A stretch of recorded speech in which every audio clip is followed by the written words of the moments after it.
Alas, we come to the conclusion of the Legend of Sleepy Hollow. The next video in this series will be a full-length review of the short story itself. This video will have 3 sections: a So What Happened recap of the story, a literary criticism section where we talk about all of the literary goings-on in this short story, and finally a writer's corner where we talk about the things that we can take from this short story as writers ourselves. Welcome to Strip Cover Lit, where we squeeze the bigger picture out of literature, and this video will appear in the Classic Hans playlist as well as the Legend of Sleepy Hollow playlist. So, getting into things, what happened? Well, this part of the story is an accounting of the disappeared Ichabod's belongings, really, and they are a minimal accounting indeed. Van Ripper burns the magic books, because that's what you should do, right?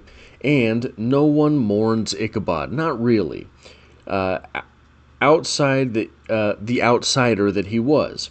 A while later, a farmer returns from New York with news that Ichabod is out that way and doing well for himself. But the country wives know better. That is sort of the story that we get from this portion of the text. So, what is worth talking about here? Well, one of the things that I think is interesting is that this portion of the story really proves that Ichabod was an outsider, and Ichabod was out over his skis, trying to date, quote-unquote, the princess, right? You have a character who is not just an outsider but also poor, and you can see from the fact that he had, 2 pairs of pants and a couple of shirts in addition to what it was that he had on his back. Not a well-off character. Still, he dared to pursue the sort of princess of the area, and it did not turn out well for him. So that is, I think, probably a regrettable lesson from this, but something that I think is also not uncommon in literature, that someone gets out over their skis in that way and is punished for it.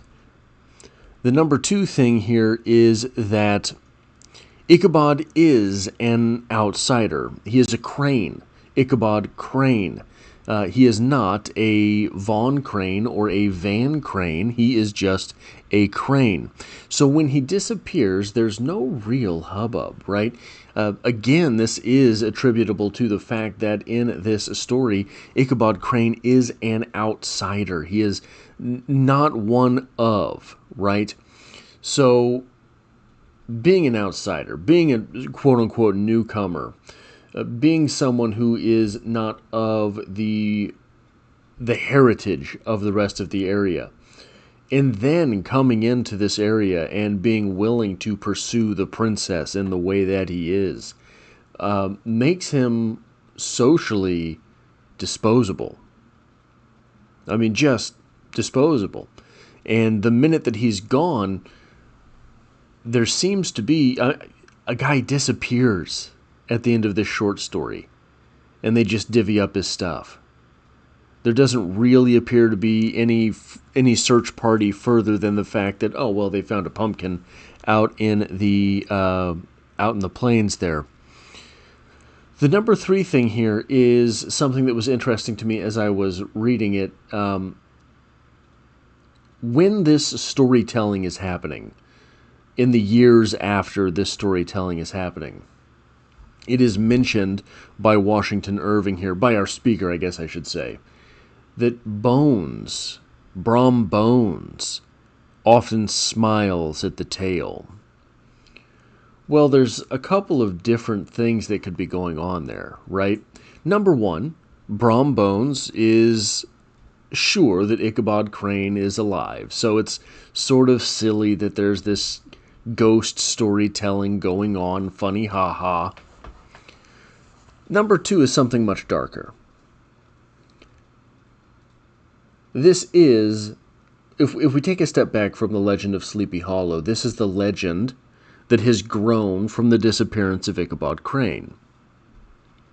Ichabod Crane was the main competitor, at least according to our narration here, the main competitor to Brom Bones for the hand of the princess. Is it possible that Brom Bones did something to Ichabod Crane in those woods, getting rid of his number one competition? Is it possible that's what is going on there, with Brom Bones wanting to smirk every time the legend of Ichabod Crane is told, because he knows what really happened to Ichabod Crane. He knows how awful Ichabod Crane's actual fate was that night. He knows he just got rid of his main competition. So the number... where are we at here? The number 4 thing here. I apologize if that was excruciatingly loud. We have a postscript. And in the postscript, we get this little ditty.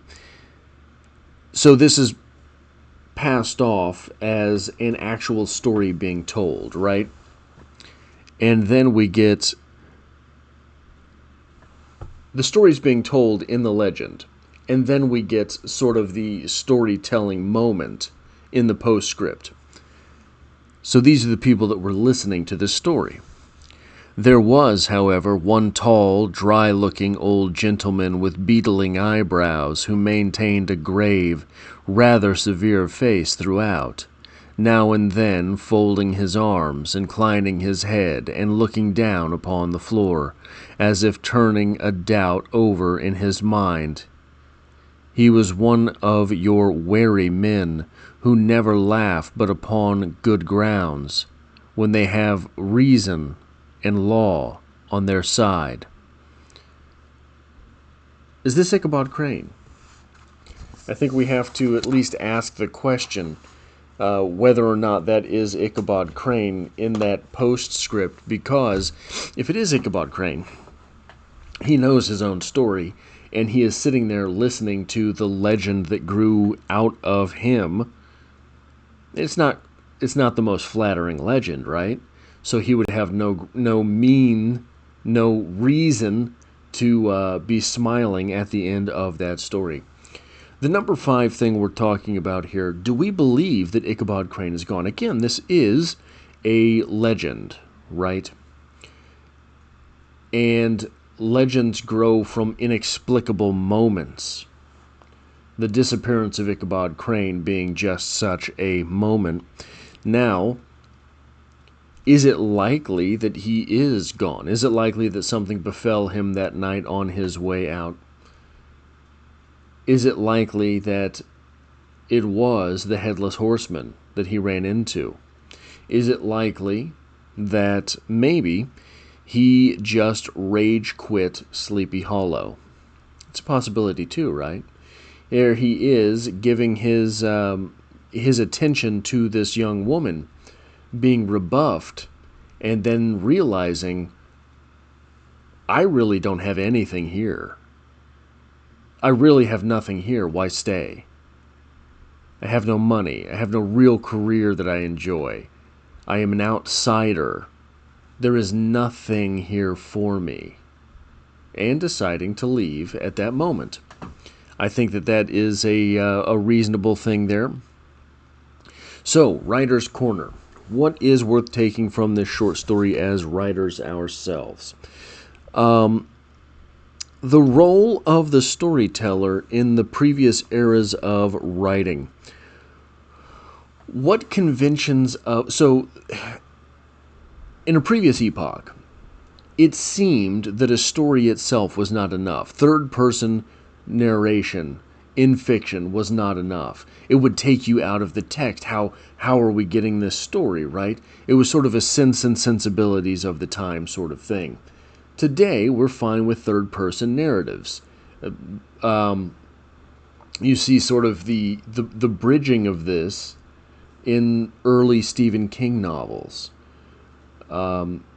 it begins with the storytelling of a third party, something along the lines of the horror that ended in 1958, if it ever did end, insofar as I know, something like that, right? Something real hokey, but it's storytelling. It is a storyteller on the other side. We get some of that in Carrie as well. But today, the third person narrator is fine. We accept the third person narrative. We accept that this book can be, I think it comes from the fact that we accept that books can be entertainment versus why are we reading this from a previous generation? This isn't the Bible. Why do I need to read this? So you have to sort of glaze over what are we doing here? What are the conventions, the storytelling conventions that we are fine with today that will be upended tomorrow, right? So we see the storyteller apparatus in this story as a little bit hokey. What is it that we are doing today which will be seen as hokey in previous or future generations? Pardon me. And then the final thing here, when is a postscript appropriate? Why do we need a postscript here? Do we need a postscript here?